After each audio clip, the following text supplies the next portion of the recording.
हमारे Hindi story YouTube channel में आपका स्वागत है। हमारी इस यात्रा में शामिल होने के लिए धन्यवाद, जहां हम दिलचस्प कहानियों और प्रेरणादायक वर्णनों के माध्यम से चलते हैं। यदि आपको हमारी कहानियां पसंद आती हैं तो कृपया लाइक करें, शेयर करें और सब्सक्राइब करें ताकि आप हमारे नवीनतम कंटेंट से अपडेट रह सकें। हिमालय की बर्फीली पहाड़ियों के बीच एक छोटा सा गांव बसा हुआ था, जिसे शांति का प्रतीक माना जाता था। लेकिन इस गांव के बीचों बीच एक युवा रहता था जिसका नाम था भारत।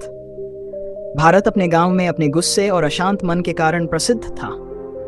उसके मन में हर समय विचारों की उठापटक होती रहती थी और उसकी इस बेचैनी ने उसे मानसिक और भावनात्मक रूप से कमजोर बना दिया था। भारत का क्रोधित स्वभाव और उसकी नकारात्मक भावनाएं उसे हमेशा अपने ही विचारों में खोए रहने पर मजबूर करती। उसकी इस हालत के कारण गांव के लोग और उसके परिवार वाले भी उससे दूरी बनाए रखते। उसका गुस्सा उसे भीतर ही भीतर खाया जा रहा था, जिससे उसके जीवन में अंधेरे के बादल घिरने लगे थे। अकेलेपन की अनुभूति और चिंता की लहरें उसे और भी निराशा की ओर ले जाती थीं। एक दिन भारत अपने गांव से थोड़ी दूरी पर बसे जंगल की ओर टहलने के लिए गया। अपनी उलझनों में खोया हुआ भारत यूं ही इधर उधर घूम रहा था कि अचानक उसकी नजर एक बूढ़े बौद्ध भिक्षु पर पड़ी, जो एक बड़े वृक्ष के नीचे ध्यान में बैठे हुए थे। भिक्षु के चेहरे पर एक अद्भुत शांति का आभास था, जैसे किसी अनंत शांति का स्रोत उनमें ही बसा हो। उनकी स्थिरता और चेहरे पर छाए शांति के भाव ने भारत का ध्यान अपनी ओर खींच लिया। भारत धीरे धीरे उस भिक्षु के पास गया और उनके सामने बैठ गया। भिक्षु ने आंखें खोलकर भारत को देखा और उसकी भावनाओं को समझते हुए मुस्कुराए। भारत की बेचैनी और अशांति उनके अनुभवी दृष्टि से छुपी नहीं रह सकी। भिक्षु ने धीरे से पूछा, वत्स, क्यों इतनी अशांति में हो? इस जीवन में क्या ऐसी उलझन है जिसने तुम्हें इस कदर परेशान कर रखा है? भारत ने थोड़ी हिचकिचाहट के साथ जवाब दिया, मुनिवर, मेरे मन में हर समय एक उथल पुथल चलती रहती है। विचार मेरे भीतर एक तूफान की तरह घूमते रहते हैं। मैं किसी भी क्षण शांत महसूस नहीं कर पाता। मेरा गुस्सा और मेरी भावनाएं मेरे भीतर इतनी प्रबल हैं कि मैं अपनी इस अवस्था से बाहर ही नहीं आ पाता। भिक्षु ने भारत की बातों को ध्यान से सुना और फिर धीरज से बोले, तुम्हारे मन की यह अशांति और गुस्सा उस नदी की तरह है जो पहाड़ों से गिरती है और एक भयंकर धारा का रूप ले लेती है। लेकिन जैसे ही वह नदी मैदानों में पहुंचती है, उसकी गति धीमी हो जाती है और वह शांत हो जाती है। तुम्हारे मन में भी यह उथल पुथल उसी प्रकार की है। तुम्हें अपने विचारों और भावनाओं को शांत करना होगा। भारत ने उत्सुकता से पूछा, मुनिवर, क्या आप मुझे इस अशांत मन को शांत करने का कोई तरीका बता सकते हैं? मैं बहुत दुखी हूं और इस बोझ से बाहर आना चाहता हूं। भिक्षु ने मुस्कुराते हुए कहा, अगर तुम मन की शांति चाहते हो तो सबसे पहले तुम्हें अपनी विचारों की शक्ति को समझना होगा। मन का स्वभाव ऐसा होता है कि यह हमेशा कुछ न कुछ सोचता रहता है। अगर तुम इसे रोकना चाहोगे तो यह और अधिक अशांत हो जाएगा।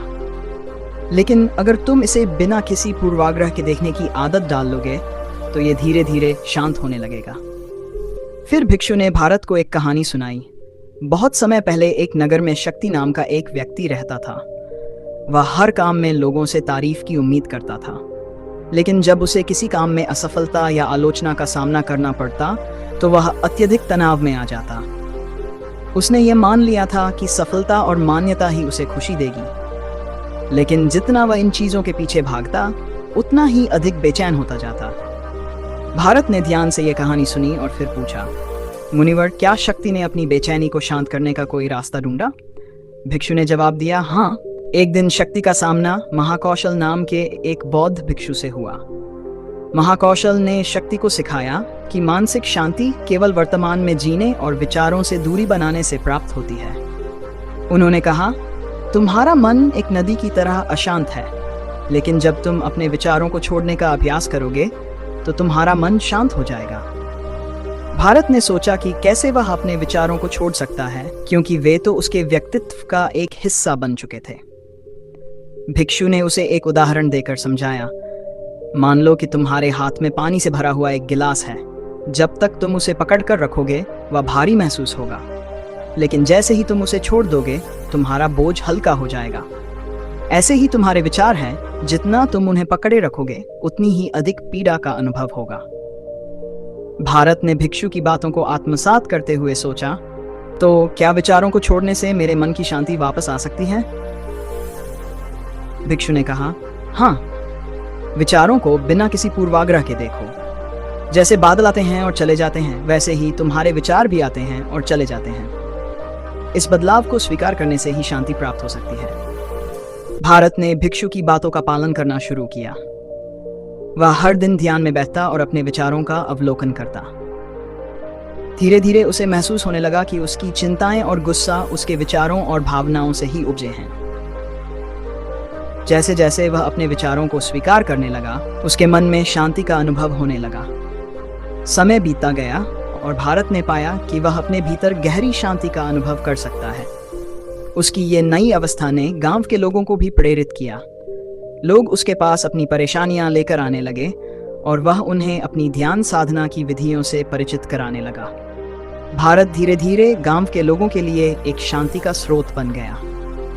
कहानी का यह विस्तार भारत के सफर को, उसकी भावनात्मक और मानसिक शांति की ओर की यात्रा को दर्शाता है।